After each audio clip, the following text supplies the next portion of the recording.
Hello, my friends, and welcome to another episode of Rural Contractor. I'm your host, Paul Osmondson.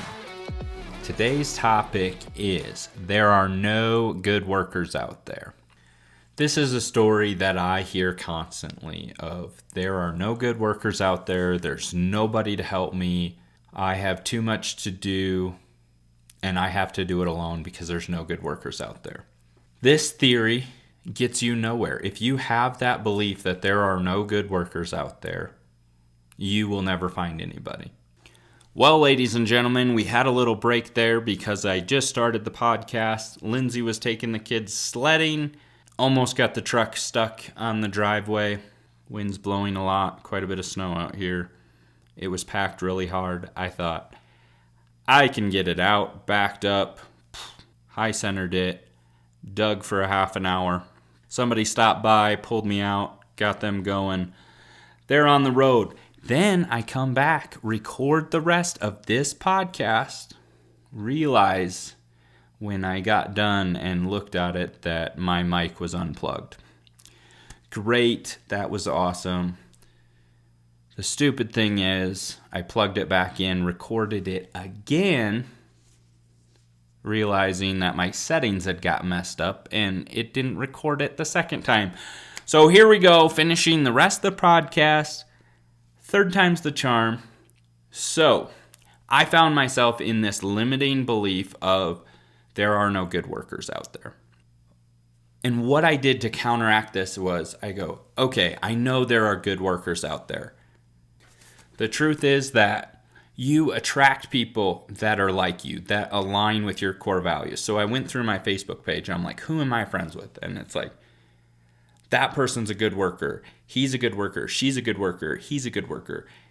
There are all these good workers out there, but we keep saying that negative mindset of there are no good workers out there. And my saying is, there are no good workers out there sitting at home doing nothing, because they're already at work. So that really helped shift my mindset to go, hey, there are good workers, but here's where I want to flip the script and go, am I the type of leader that someone would want to work for me? As I'm creating my Facebook content for my business, I'm trying to attract clients to want me to do their project, but I'm also trying to attract those people that are in my industry that would love to come to work for me, that are seeing what we're doing. You think of big YouTubers that are building things and it's like, oh, I wish I could join their team, but they're a long ways away. How can I attract these people to my business? But then, how do I provide for them? Do I have the systems and organization that other companies have? You know, in our area, there's a big road construction company. They have 200 employees. The guy is doing amazing, but do these people enjoy what they do, or do they just like the paycheck that they get? But flipping that and go, okay, if he can have 200 employees and he can attract that much business to himself that he's providing for 200 families and himself, I can do that. If he can do that, I can do that. And then setting up the systems and processes and benefits, PTO, paid holidays. Do I have a business that good workers would want to come and work for me? And would they want to stay long term? And really looking at that and going, hey, would I want to work for me? You know, as an entrepreneur, I like the freedom to work for myself, to make my own hours. In this, they need a sustainable income. Can I create that for them?